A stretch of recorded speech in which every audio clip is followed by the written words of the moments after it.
Hello, Scorpio, Sun, Moon, Rising, and Venus signs. Kamusta kayo? Sana po ay nasa mabuti kayong kalagayan. Welcome back po sa Star Tarot. Kung bago kayo dito, welcome din kayo. Thank you for your support. I truly appreciate it. God bless you all po. Pauna mensahe po ninyo would be for general life. We have 10 of materials. Napakaganda naman. Pagdating sa pera, pamilya, this is really, really beautiful. Kasi parang nagtutulungan dito, no? Kung ano man ang kayamanan na meron kayo, ano man ang perang meron kayo, material na bagay, bunga ito, no, ng pagtutulungan ng buong pamilya. So, parang joint effort dito ang pamilya ninyo para marating ninyo yung ganitong estado sa buhay, no? Parang ganon. And this is also about wealth, no? Financial gain. Kaya po pwedeng meron dito dadating na mga financial blessings or mga financial opportunities na pwedeng maghahatid pa ng more financial gain, ng more wealth sa inyo. No? Kaya napakaganda. Tignan natin kung ano pa ang mensahe para sa iyo. We have the Hierophant. Ayan. So, maaari na ang iba sa inyo rito is going to seek for guidance, no, from other people, maybe tawag dito, from the people na merong expertise pagdating sa pagmamanage ng inyong pera. Kasi po pwedeng gusto mong ma-manage ng mas maayos ito. Maybe marami talagang perang dadating, no? Maaring gusto mo ng professional advice, gusto mo ng ng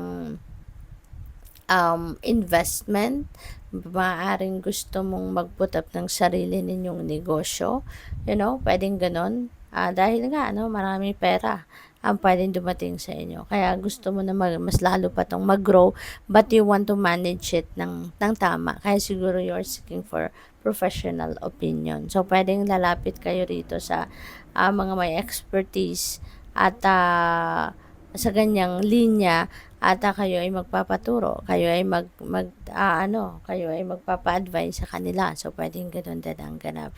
And I'm also seeing dito na siguro kailangan din ninyong pag-isipan mabuti, na pag-usapan ng inyong buong pamilya, no, ang pagmamanage ng perang ito.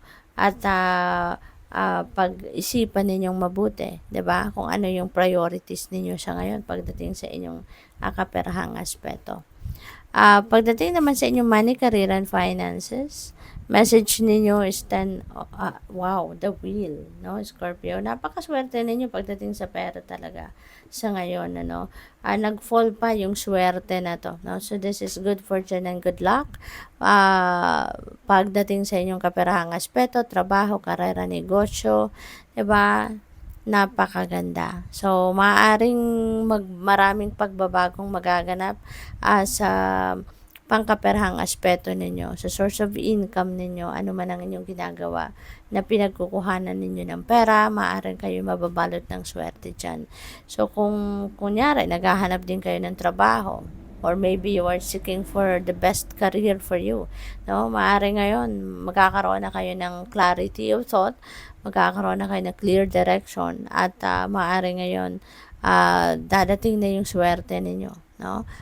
It will fall into your lap, no? Yung swerte para dito sa pagkakaperahang aspeto ninyo. So, changes are coming your way, no? Changes are coming your way, but for the better. So, mas magiging maano na kayo, prosperous and abundant, no?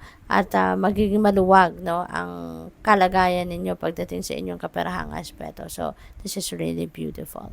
So, tingnan natin kung ano pa. We have Six of Pentacles. Ayan. So, maraming tutulong sa iyo rito. Maaaring ang mga pagtulong na yan could be related, no, sa mga tulong na hinihingi ninyo, advice, yung ganon, tips para sa iyo. Baka mayroong mga suggestions dito ang ibang tao para sa inyo na ibibigay dito regarding pagmamanage ng inyong pera, where you are going to invest your money, how you can handle the money, yung ganon.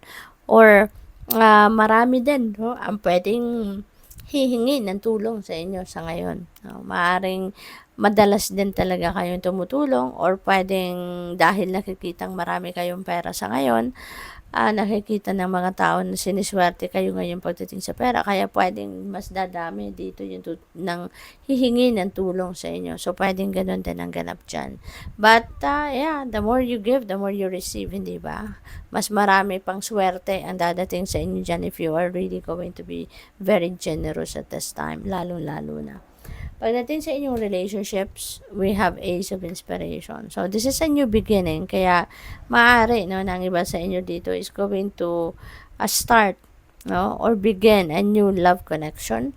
Or maaring you are also going to make new friendships sa ngayon. Pwedeng ganun din ang ganap.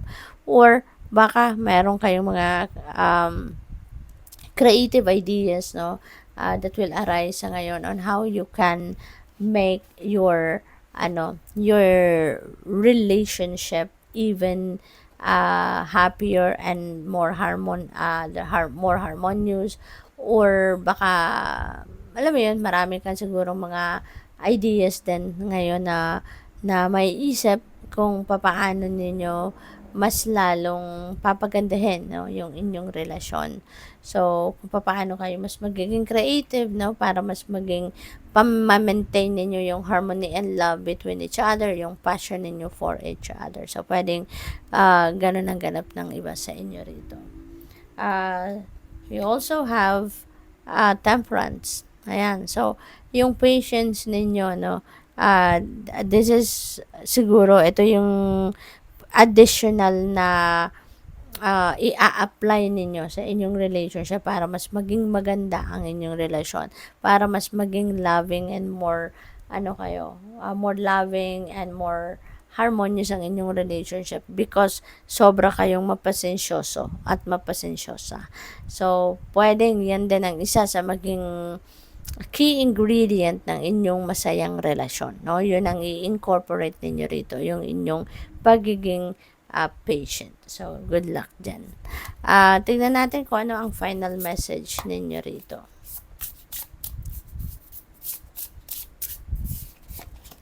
We have, what does your soul say? Ayan. So, maybe there is a re-evaluation na kailangan ninyong gawin sa ngayon. No? This could be a re-evaluation of what you are going to do.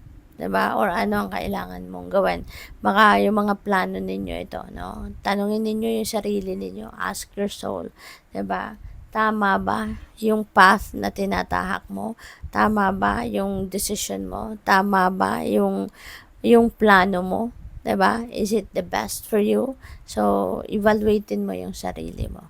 So, good luck. Thank you for watching Love and Light. Namaste.